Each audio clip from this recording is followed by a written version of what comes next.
I finally did find my purpose, and my purpose is to nurture an atmosphere of unlimited potential for those around me.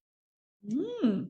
And when I typed those words out, I cried, and I still get emotional about it because I'm like, you know what? It doesn't matter what situation, what relationship, what nursing field I work in. It doesn't even matter if I'm a nurse, a teacher, stay at home mom. My purpose can be fulfilled through every single thing that I do and should be fulfilled through every single thing that I do. And because I have that purpose, it allows me to say no to things that don't line up with my purpose. And it just allows me to say yes to things that do allow me to line up with my purpose. Welcome, everyone, to the Integrative Nurse Coaches in Action podcast. My name is Nicole Vieno. I am your host, and I'm also a board certified integrative nurse coach. I'm coming all the way from Tucson, Arizona, where it is in the hundreds temperature right now. Very warm here in Tucson, but I love it. And I love this podcast. And today I'm excited because we get to listen to a newer nurse coach, which is exciting. She is all the way from Carthage, Texas. And I love my Texans. I love my Texans. And what's exciting for her, and I'm sure she's going to share a little bit of this, is that she just received her board certification certificate in her email yesterday. So it's really fresh and exciting and new. And I love talking with newer nurse coaches because they bring such a positive energy into the space and a different energy, which we can all learn from. So I'm really excited to welcome Stephanie Page. And she is a health coach from her business, Unlimited Potential Health Coach. And she will have so many exciting things to share with us. So we welcome Stephanie. Thank you so much. It's so good to be here. I'm really excited. This is my first podcast to ever be on, so I've got that nervous excitement, but I'm really thrilled to be here, and I'm so glad you asked me. I think it's amazing that you said yes. You know, sometimes we have to say yes to things that make us nervous and excited at the same time, right? And I thank you so much for having the courage and vulnerability to be with us today. Absolutely. So, Stephanie, we love to take a trip down history lane and learn a little bit about your history. Like, how did you even decide to become a nurse? Long story. I never wanted to be a nurse as a kid, was not the medical field inclined child, never wanted to be a doctor, none of that kind of thing. I really always wanted to be a teacher, I thought. And I for sure wanted to be a mom. And so my goal was to have children, raise children. My mom was a stay-at-home mom for us, and that's what I wanted to do. And so my husband and I met when I was in my associate degree program right out of high school. Like I said, just wanted to be a mom, didn't really have a aspiration to go any further than my associate degree, but I thought, you know what, I'm gonna get my associate and then we'll go from there. So we married in 2000, and in 2001, of course, 9/11 happened, and he joined the military the next January, and was gone, in basic and that kind of thing. And then we moved to Germany a year later, and I almost immediately got pregnant with baby number one. We'd been trying for 2 years, wasn't happening, and it just took a move to Germany. We lived in Germany 4.5 years, and I had 3 children in that 4.5 years. People always said you go to Germany and you come back with a cuckoo clock, a grandfather clock, or a baby. Oh, wow. 3 babies and no clocks. So, but while we were there, he was deployed to Iraq twice. So I was, in a foreign country with our children, by myself. I was a strong, independent woman. I had friends there. We were like family. It was a great experience. When we came back to the States, we had baby number four. Pretty maybe a year after we came back to the States. And then pretty quickly after he got out of the military, and we moved to Arizona for a couple of years. And then he lost his job due to some government contract shutdowns. And that led us to moving back to Texas, closer to family. And we had not been here in, at that time, 10 years. So we didn't really know what to expect, but we just knew we wanted to be back closer to family. Still, all this time, I'm home, raising my kids, involved in a lot of volunteer work, but primarily a mom. And when we moved back to Texas, he went through a process of, well, one, he was diagnosed with diabetes almost immediately. He worked down in South Texas for about 6 months and got really super overheated and could not work in the heat. And so he had to quit that job and come home and find something that was, a little safer for him to work. So he did get a job, worked there for a while, and then the company moved to Austin. We were not moving to Austin. So again, he was in, a job hunting uh, season. This led to multiple short-term jobs. And during all of that, our baby was almost in pre-K at that time. And I thought, you know what? Kids are almost all in school. I'm either going to volunteer all my time away or I can go back to school and, at least help support the family.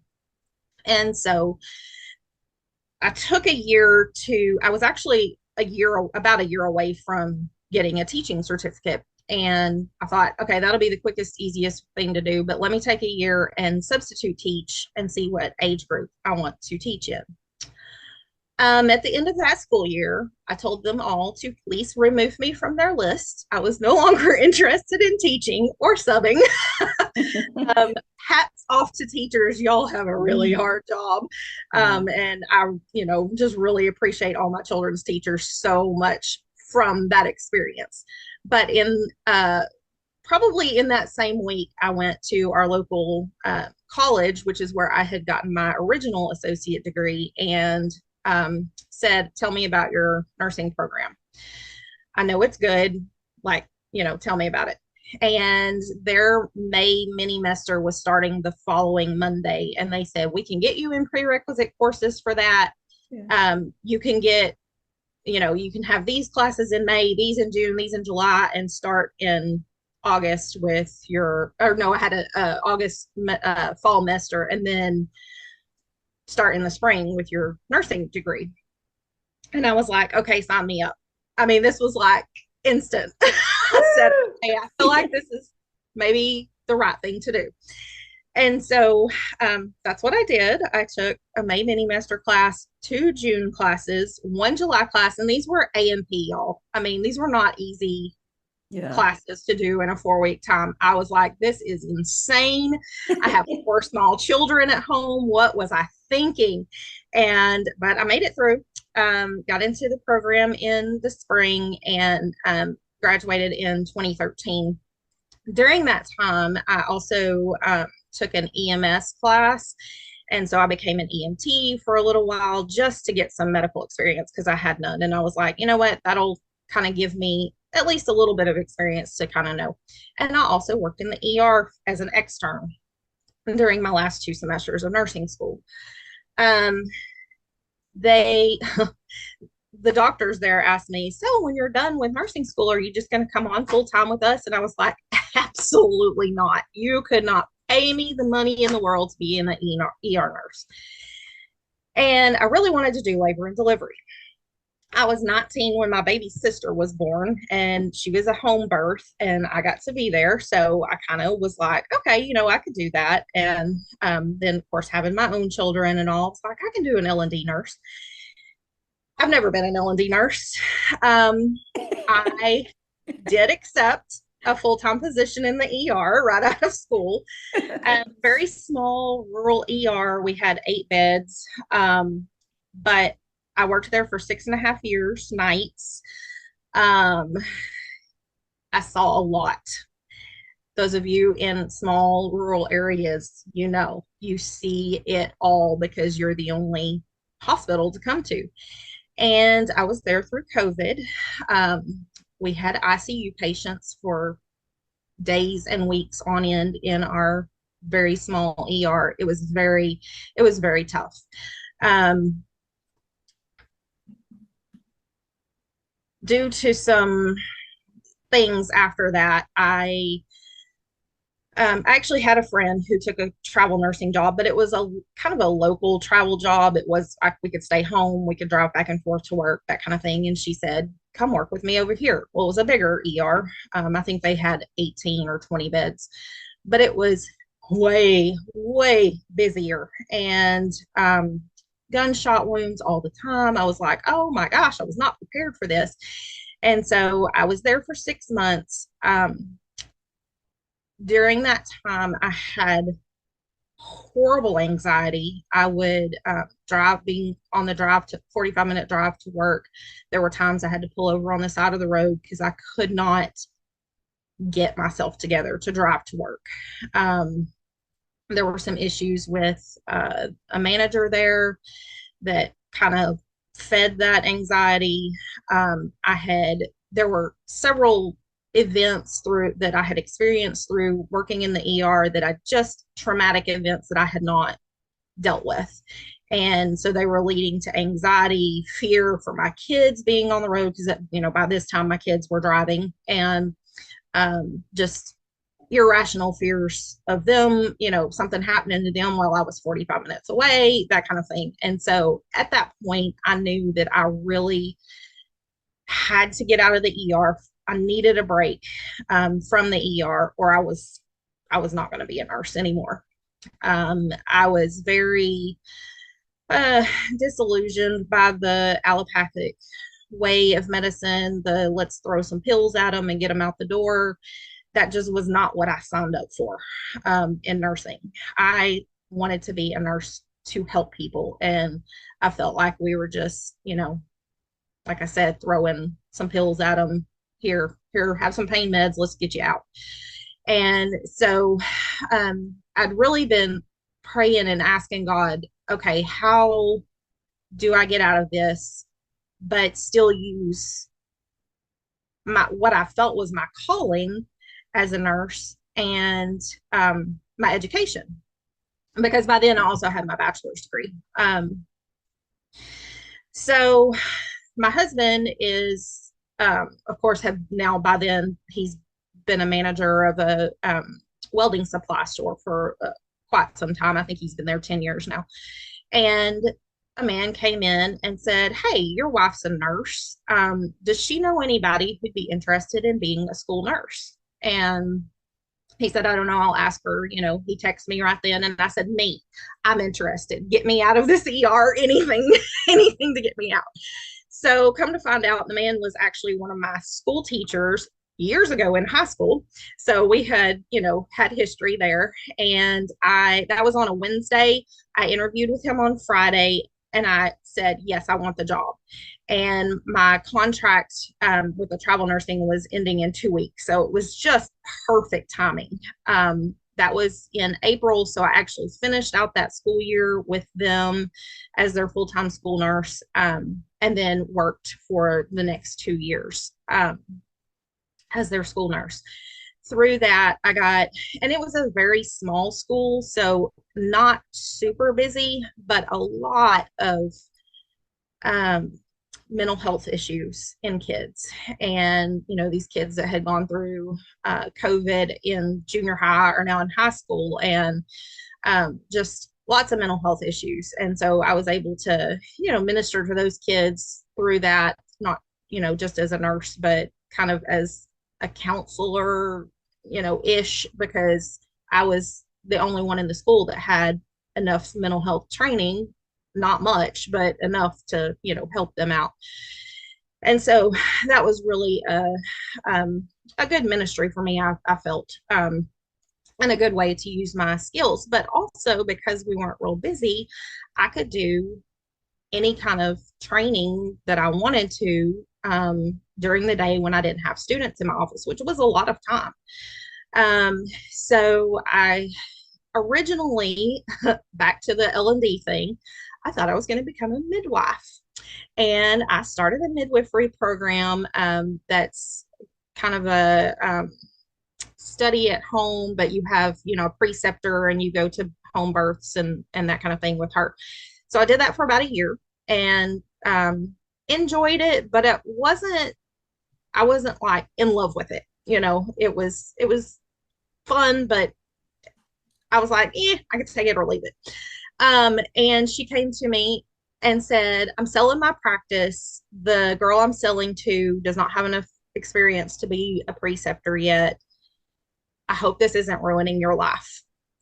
And I said, you are an answer to prayer because I wasn't sure how to tell you I'm not real interested in this. So, but the funny thing is, she has since called me and said, hey, can you be on call? We have one of the moms that I was at one of her births during that year is pregnant again and having a baby possibly any day now. And she's like, can you be on call to get to her? She's only 5 minutes from you. So I'm like, okay, fine, I'll be on call. But so it's funny that I'm still having a little bit of that going on in the background. But in the meantime, I really started looking at, okay, what do I want to do, really want to do as a nurse? And I tell people when they ask me, well, what medicine should I take for this? I'm like, you are asking the wrong person because I'm the most anti-medication nurse you will ever meet. I do essential oils. I do holistic medication. I do like homeopathic medication. I do, the weird things. My brother tells me you're a hippie, and so I started looking at, okay, how can I incorporate some more natural things into nursing and what path can I take for that? And so I started looking at functional medicine, integrative medicine, that kind of thing, and came across Inca's functional medicine course. And I was like, oh my gosh, this is perfect. So I actually reached out to Inca and they told me about the nurse coaching program in addition to the functional medicine. And I said, which one do you recommend going with first? And the person I talked to said, I really recommend nurse coaching first and then kind of go from there. So I was like, okay, I'll listen to you. We'll do it. So I did the nurse coaching program. I was in cohort 44. So started last September and finished this April, early May. And I could not believe it just felt like home. And I know they say that a lot. A lot of people say that, but it did. It just felt like, oh my gosh, where have you been all my life? And Love Hawkins was my supervisor. She's amazing. We had a fantastic peer coach group who we still talk regularly. We had a great supervisory group. I'm actually co-coaching one of the supervisory group members. She reached out to me after we graduated and said, I just really love what you're doing. And would you meet with me once a week and maybe we can coach each other? And I said, absolutely. So we've been doing that for a couple of weeks now, and we're really just motivating each other, kind of keeping each other accountable, not only on business stuff, but life stuff. And so that's really cool. But I did take the functional medicine for nurses course also in conjunction with my practicum. So I was able to kind of integrate some of the things I learned in that with my practicum clients, which was really cool. And so that's kind of the direction that I think I'm going to probably go with my business is more the functional medicine route. And now that the nutrition course has come out or is coming out soon, I'm like, oh, maybe I need to take that too. My husband There's My so much husband to just, learn. no, my husband just laughs and shakes his head and says, I love that you love to learn. He's very supportive though. Oh, good. So Good. that's So, that Stephanie, way. you have had such a magical life. um, not even knowing that you wanted to be a nurse. Yeah. You thought I love how you say I was just a mom. Come on, being a mom, especially when your husband was on deployment and Yeah. having to go and be a single mom in essence and raising three kids at that time and eventually four children and not really expecting to become a nurse. And then all of a sudden, hey, things aligned for you and Yes. you just jumped in and said, yeah, this is what I'm going to do. And then all your different experiences in nursing, from ED in a small hospital, working ED through COVID, and then moving to a larger hospital and seeing things that you thought you had seen a lot in your hospital, and then seeing more and more, and then being influenced by the people that you work with, which so many of us are, Mhm. and maybe not in the most supportive environment for you, but experiencing those bouts of anxiety that so many of us nurses have experienced, and not really knowing sometimes where that's coming from, Right. and that chaos that can happen internally, and we not even expecting it. And then you still kept on with that exploration. What is it that I really want to do and need to do for myself? Exploring, school nursing and midwifery, and then thinking, what is it? What is it?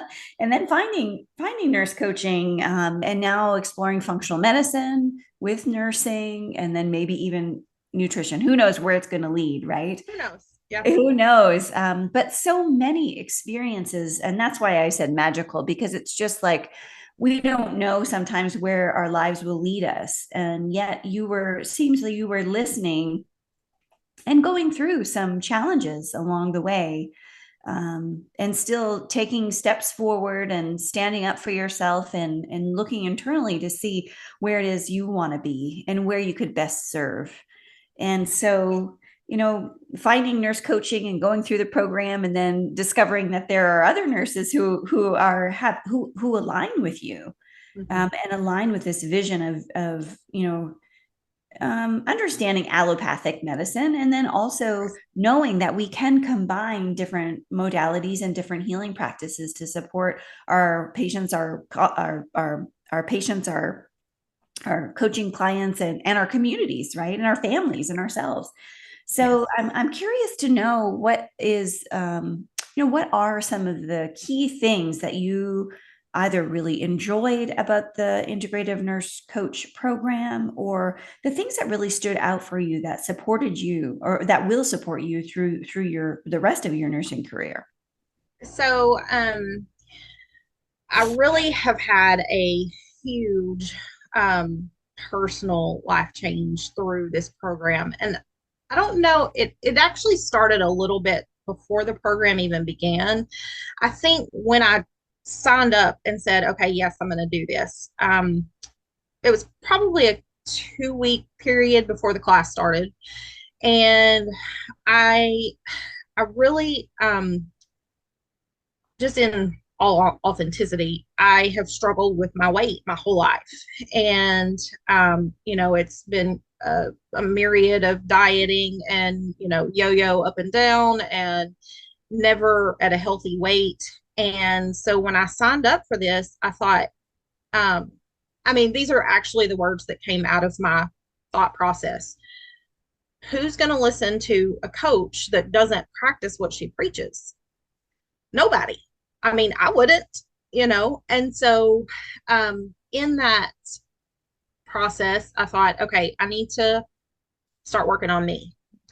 And so I did. And for the first half of the program, I attempted to do it on my own. Just, working on nutrition, that kind of thing, and things that I had known from the past, things that I was learning along the way, that kind of thing. And I lost 20 pounds before Thanksgiving and then gained 10 of it back. between Thanksgiving and Christmas. And I was like, this is just not going to work. I can't keep doing the same thing and expecting different results, every time. This has been a lifelong thing. I mean, I'm almost 45 and I have been doing this my whole adult life. And so I started, I actually think it probably was an ad that came across Facebook or something, and it was weight loss for nurses or weight loss for nurses over 40. I don't remember what the ad was, but I clicked on it and it led me to a coach that I ended up signing up with. And he told me, because I was vacillating about the cost and this isn't fair for me to spend this much on myself and yada, yada, yada. And he said, you're going to ask clients to do the hard thing, but you're not willing to do the hard thing. And I was like, blah, I mean, just started crying. I was like, you're right. You're right. And so I signed up and I had great success with it. Some things happened with his business and it's no longer a business, but I'm still using the things that he taught. Um, and working towards, that. But that's one of the things that I told my peer coach or my supervisory coach girl that we're working together. I said, look, I've got to have some accountability on this, like, because he's not my coach anymore. I need some help. So she's, willing to step up with that. But through the program, I'd never been a journaler. I really still can't say that I'm a journaler, but I do pick it up occasionally and write something more than I used to. Never had thought about awareness practices, meditation, that kind of thing. It was never really a part of my life. And it was really a difficult thing for me to integrate into my sessions with my practicum clients, because I was like, the first time we did one in the course, I was like, this is kind of weird. But okay, I'll play. But the more I do it and practice that awareness, it is just, it's so interesting to me how it brings your heart rate down. It calms you, it centers you, it grounds you. And so I definitely see the importance of it. And so that's become, a bigger part of my self-care. And then self-care itself. We tell people you gotta, you got to care. We tell moms, you got to care for yourself so you can care for your children and that kind of thing, and making yourself a priority. And so that's kind of been a new thing, not a new thing, but more increasingly important to me is that I take that time for me so that I can be the mom that my four kids need, and the wife that my husband needs, and the sister that my sisters need, my siblings need, and, et cetera, et cetera. So just realizing how important that is too. So. Yeah. Yeah, I was really connecting with something you said towards the very beginning of answering this question was, if we are not, as coaches, as humans, really, if we're not being a role model or walking the walk, how can we ask our patients, our spouses, or anybody's, our friends, to do some of this hard stuff if we are not challenging ourselves or doing those hard things ourselves? And I think back to when I did my RN to BSN program, and my capstone was all about behaviors of nurses and how lifestyle strategies can support nurses as role models for their patients. And one of the studies that I found was really interesting to me. It spoke to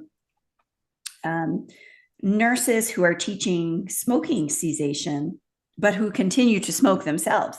Yeah. And how they approach the topic of smoking cessation. It's basically like, let's check the box on this. Whispering behind the scenes, like, you and I both know quitting smoking is really hard. So, but I'm still going to talk to you about this, even though I'm still quitting smoke. I'm still haven't quit smoking myself. So kind of like behind the scenes, like rationalizing that style of behavior with the patient and really not making any progress for themselves or the patient. Right. And I think of that, like those kinds of behaviors would continue on in other areas as well when we haven't addressed the things that we want to address for ourselves. And then we're trying to work through those with other people. It just doesn't make sense. Like it just can't, because you haven't achieved that success for yourself either. So, anyways, I thought that was fascinating because there are studies to support that as well. Yes. Yes. And being that role model is an important factor in being a coach. So Mm-hmm. I'm really glad that you brought that up, and curious what other thoughts you have surrounding that. Um, yeah, I mean, like I say, I don't feel like somebody is, I know I, as a client, could not take a coach's word for anything if they hadn't tried it themselves. Like, and not everything. I mean, obviously, if you don't need a certain supplement, you're not going to try it. I mean, there's Yeah. within reason. But um, if I'm going to a coach for weight loss and they haven't done the weight loss work themselves, I have a harder time listening to them, than somebody who's gone through it, who's gone through the hard things and can say, hey, I've been there. I know it's hard. The donut box says you deserve a donut. I mean, come on, I mean, it's, Right. of course I deserve that donut. The box says so, but just really, I want to be that role model for my clients. Even choosing good nutrition, and we kind of use the 80-20 rule, and I feel like a lot of times it's more of the 20-80 rule.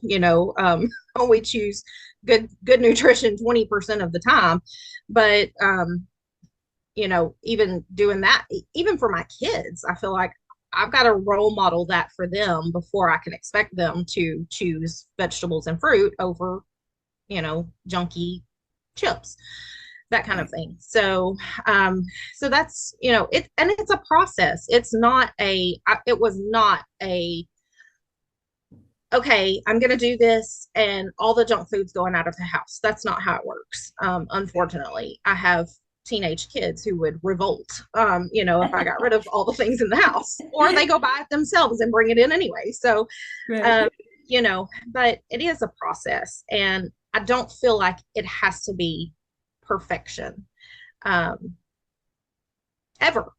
It doesn't ever have to be perfection, but just moving into that healthier lifestyle, making choices that reduce our stress, not doing all the things that we feel like we have to do. We don't have to do all those things, um, that kind of thing. So that's just been a really big eye opener for me. And like I say, I am not perfect. I still struggle daily with this stuff, but I do feel at least that these courses have really, at least it's in my mind now. It's in the back of my mind. Okay, is this the best choice for me right now? Mm-hmm. Um, you Mm-hmm. know, so Yeah. that's. I was just saying that yesterday. Same thing that you just said. I certainly do not know everything. And Mm-hmm. I still find myself falling into old patterns. And I think the difference now is that I am recognizing the patterns Mm-hmm. and that I can then either stop or slow myself down or find a little bit of a different direction. And whereas before, I may not have ever noticed, I would just continue on in that pattern that really wasn't serving me. And now I can see that pattern and say, okay, Nicole, let's, shift a little bit, just a little bit. And that just that little bit of shifting is really important for us to be able to really truly honor who we are and do the things that really are supporting us instead of sabotaging us. Right. Right. Yeah. Yes, it's such a process and a journey, right? Because Mm-hmm. every day is so different, and we're all just doing the best we can. Yes. Yes. Yeah. Yeah. So I'm curious if we could take a couple steps backwards and talk about your experience of living through COVID. Um, and some of the things that you have now, looking back, learned about your nursing practice, about yourself, um, anything related to that. Um, for sure, resiliency. We are super resilient. Um, thank God for that. Um, it was such a crazy time. I mean, to go from one day we're, just cruising along being ER nurses to the next day, boom, we're ICU nurses. And I'd never worked in the ICU. I had done, however many very few days in ICU in nursing school, and that was it. And I was not interested. I was like, no, thank you. I never want to be an ICU nurse. But then we were, we had patients on vents that we didn't even have vents. We had to borrow them from the state. I mean, it was just crazy. And so um, we learned a lot. We grew a lot. We maybe supported each other better. I feel like in our small ER, we really grew closer to that through that because of what we had lived through and experienced. Um, I it was wild. That's I mean y'all know. And uh, through it, I think um,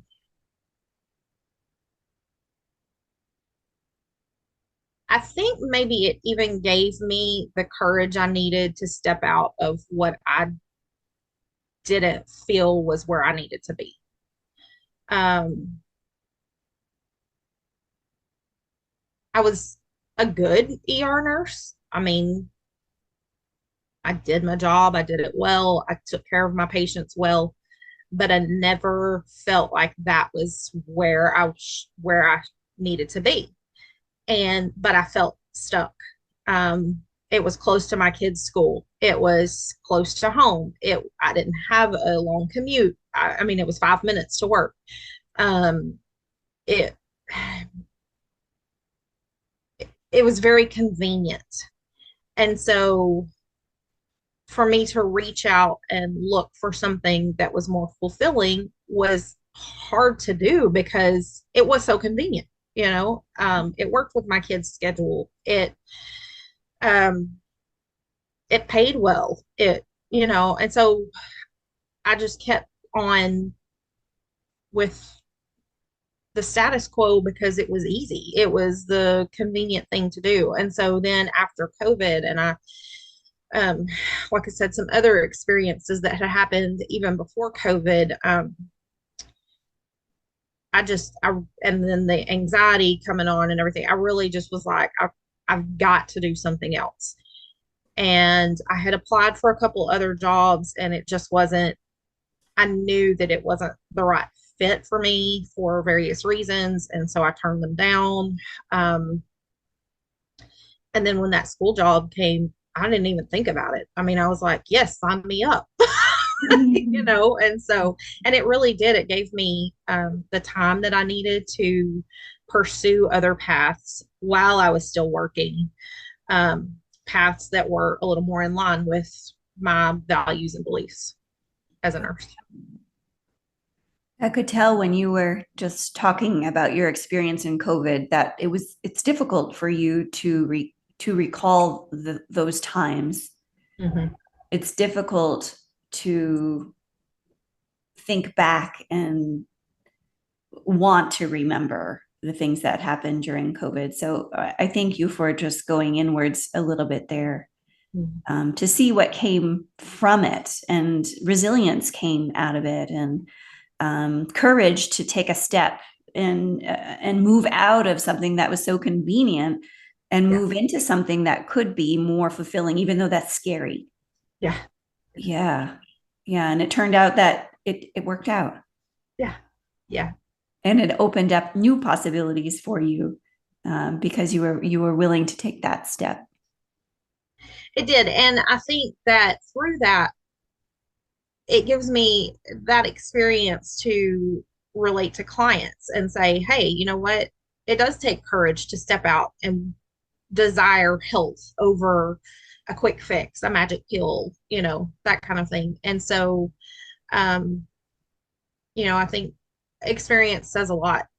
And when we have those experiences that make us grow personally and professionally and mentally, emotionally, and all the things spiritually, um, then we can be more present for our clients, because we've had to go through the hard things too, and have the courage to do that. Yeah. Yeah. Beautifully said. Yeah. It just reconnects us to the shared humanity, Mm-hmm. and that all of us have gone through difficult situations, and what can come of that, getting through or walking through, because you can't just jump over it. You have to go through it. You have to go through those challenging times. And then that leads to, um, just a more, I can't think of the word I want to use, but more well rounded story. Yeah. That Yeah. we, yeah, experience really difficult situations, and we can use those, to help support other people along our journey too. Mm-hmm. Yes. So I'd love to chat a little bit about the name of your business. So I would love to know, like, the story around how you discovered this unlimited potential. What is that all about? So, before I even became a nurse, this has been years ago. In fact, I was pregnant with my baby, so he'll be 15 tomorrow. So this was 15 years ago. Um, my parents had been through some master classes on finding purpose and finding your purpose in life. And my mom was hounding me, Stephanie, you got to find your purpose. You got to find your purpose. And I was like, Mom, I'm pregnant. My purpose right now is to make this baby happen. Right. But one day I took and they used his name's Steve Pavlina. It's Pavlina. His How to Find Your Purpose in 20 Steps, or 20 Minutes method. And um, I took that sheet that she gave me, printed off, and I took my laptop and I went to McDonald's because they had internet and no distractions of my children.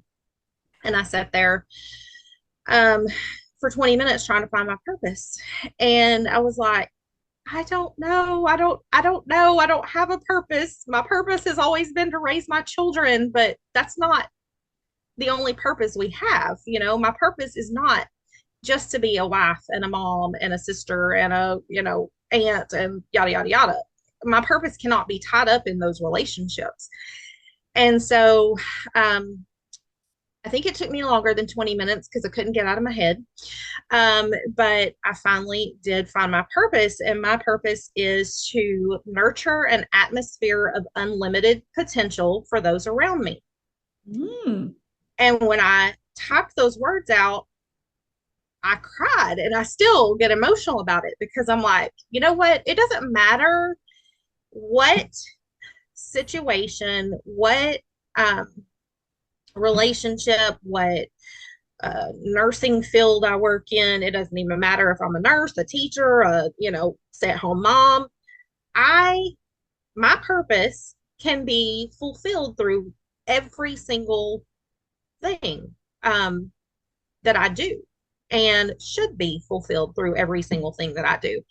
And because I have that purpose, it allows me to say no to things that don't line up with my purpose.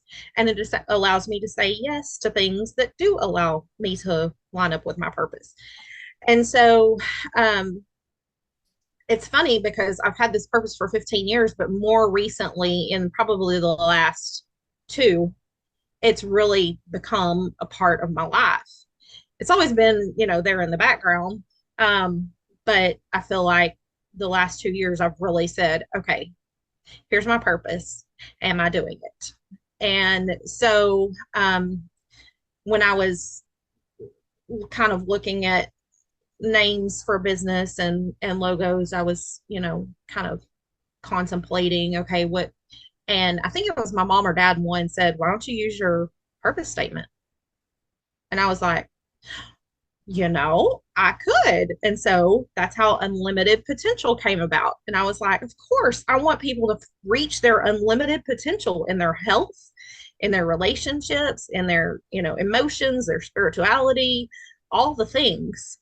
So yes, unlimited potential um, is perfect. And with my logo, I was like, you know what? I want something that symbolizes potential and possibilities. And the blue Himalayan poppy flower um, symbolizes potential. And so that's my logo. So when you look on Facebook and Instagram and you see the blue flower, that's the reason behind that.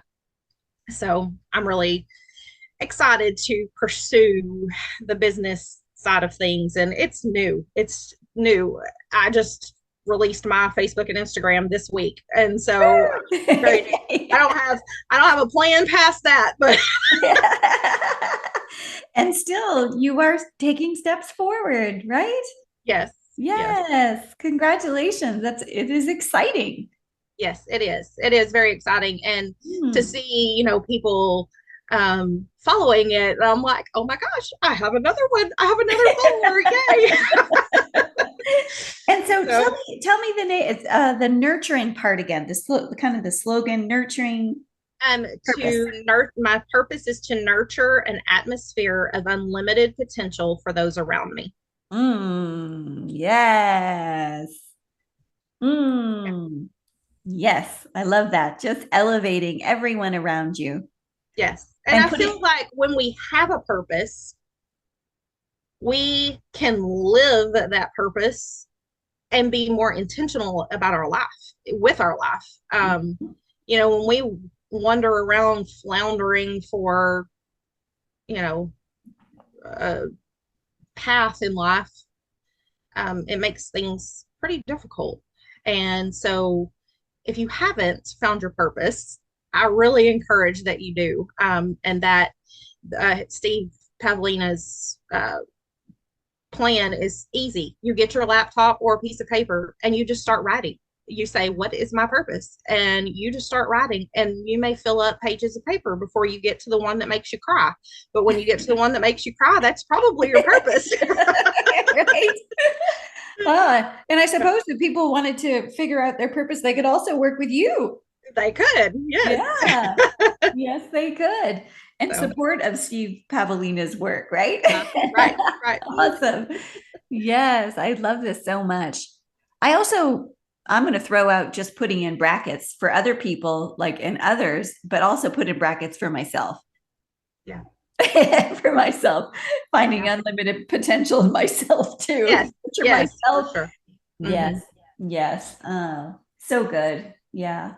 So we have a few moments left. And so in these last few moments together, I'd love to ask the question, and you are welcome to take a few moments to just ponder and think about this before you answer.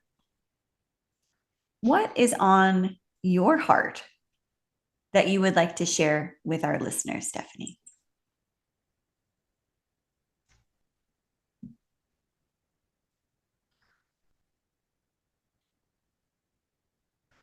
I think I would reiterate um, do the hard thing.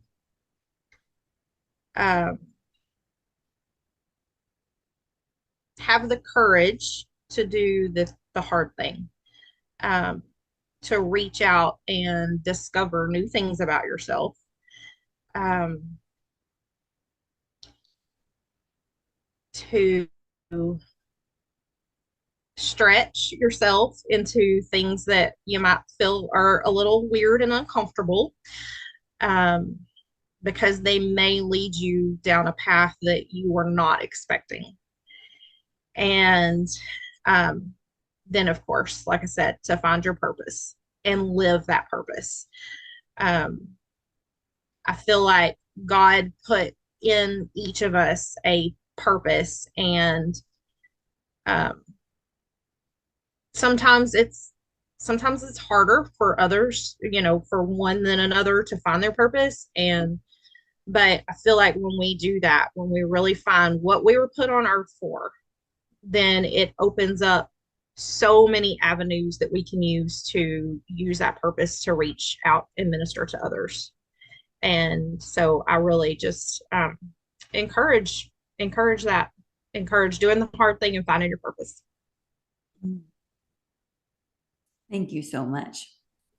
Thank you. Doing the hard stuff is hard.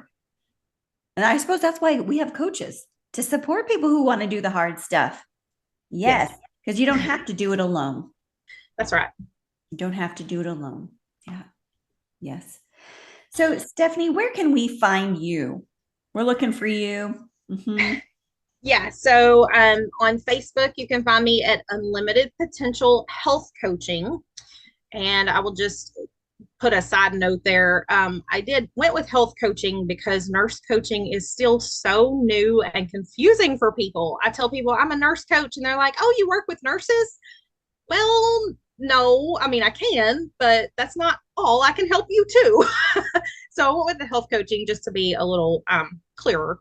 So Unlimited Potential Health Coaching on Facebook. And then on Instagram, it's Unlimited Potential Health Coach without the ing, because they don't allow a big long, Unlimited Potential is quite a long name. So, but look for the blue Himalayan poppy, and that's me. Awesome. Um, and I heard you're still working on your website. So you're still in the Yeah. process of developing your business. That's really exciting. So we can look forward to, seeing when we follow you on the social media, we can see that announcement when your website comes out, and Yeah. all the great things that you'll be doing to support your community. And we look forward to watching you thrive. Thank you so much. I'm really excited about it, and I'm really grateful for the opportunity that you've given me today.